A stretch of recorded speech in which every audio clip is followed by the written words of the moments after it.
Ladies and gentlemen, we're honoured here to have the new minister with us tonight to launch our festival. Eoghan Murphy has been a friend to the arts probably all of his life. Indeed, he's got at least one actor and one artist in his family. And he's always supported us in our work here since he arrived on the same block. We both occupy buildings in need of repair, and ours certainly is held together by paint and nails, but most importantly, by the glue of continued love and care of many, many volunteers over many years. By his enthusiasm, support and focus, it was always clear that Eoghan Murphy was going to achieve great things, and it comes as no surprise that his first brief is amongst the most challenging, that he will, I am sure, do much good in his role. He's here tonight for a very short time, so I waste no time in welcoming the Minister.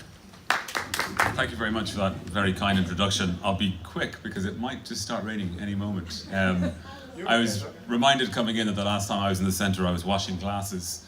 That's kind of how it is around, I think. We all kind of pitch in and help each other out. But it's a real and genuine privilege to be asked to come this year to launch the festival. It's a privilege for many reasons, actually. The first is that it's a privilege because I'm a blow-in to Ranelagh. I don't know if I should be admitting that, but I am. My dad grew up here in Ranelagh, but I grew up in Sandymount, the wrong side of the tracks, perhaps. But I came and got involved in politics about 7 or 8 years ago, and I opened up an office. And when I came into the village, into the community, everyone was so welcoming to me and so supportive, and I wanted to be a part of what was happening here, and they were happy to have me be a part of it. It's a privilege as well because some really fantastic people have had the honour to launch the festival in years gone by.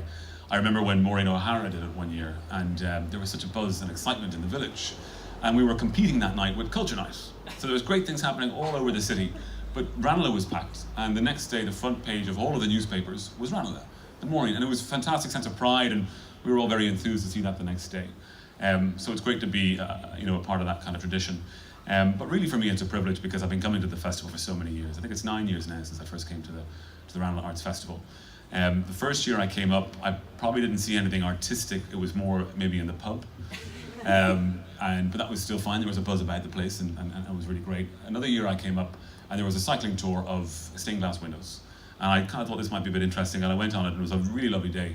And I learned a lot and kind of thought new things and expanded my horizons a bit, and I think that's a bit of what we're trying to do here, so that was great. Another year there was a cycling tour of hidden gardens, and the great thing about that was we didn't have the keys to one of them, so someone had to climb over the wall. But also, which I didn't know, there's a nature reserve at the top of Clyde Road, which is fantastic, and we were in that one year and I had no idea. I'd grown up around it all my life and I didn't know it was there, and that was fantastic. I've been to see the Ranelagh Players I don't know how many times, and I was asked by John Stanton to tell you all that in here you will see his one-man show written and directed by John Stanton. The Playboy of Ranelagh is on. If you can get to one thing, get to that, but there's plenty of things to see.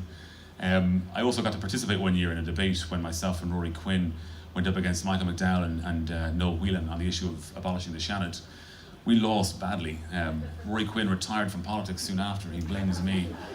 He's right to. It was terrible. But so I wanted to say thank you as someone who's attended the festival for so many years for all the work that you've done, for all the volunteers and everything that goes into this. I know I take it for granted. I think some people do, that when you come to these things, when you go to each of the shows and the different events that are on, when you go in and look at the exhibition that's on tonight, and a lot of work has gone into that.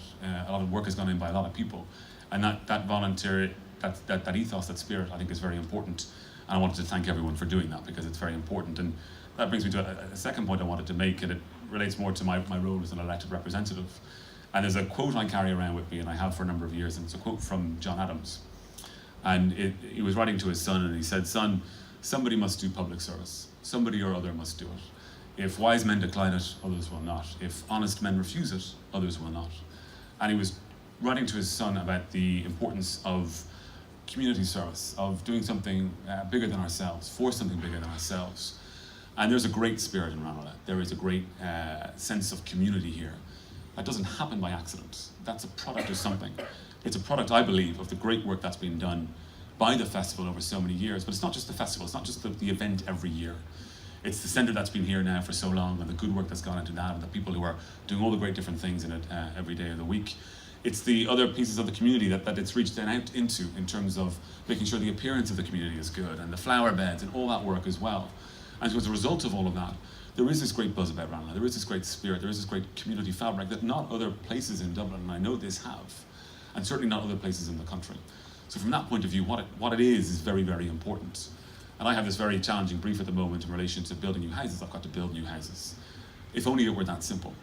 We can build new houses, but if we build them in the wrong places or the wrong way, we're going to create problems for the future. But if we can build communities, if we can build places, then I think we can be quite successful. And so we have to take what we know and what we learn, and I take that from Ranelagh and from the experiences that I've had here over the number of years into the work that I'm doing now. And I just think that's a great model that you have for others. And whenever I get the chance, I talk about Ranelagh and what goes on here, because I think it is a great beacon for other communities that have had a much harder time than Ranelagh. We have had a hard time around. I know individuals have, and I've met them because of the office obviously that we have here. But you know, other communities have suffered much worse. But they can have hope now because of the way things are turning around, and we can do new things. I think that's important. So just to say, well done again for another fantastic program. I think it's really exciting. I'll get to as many pub-based events as I can over the next period, but just well done to everyone, and I hope it all goes very well. Thank you. Thank you.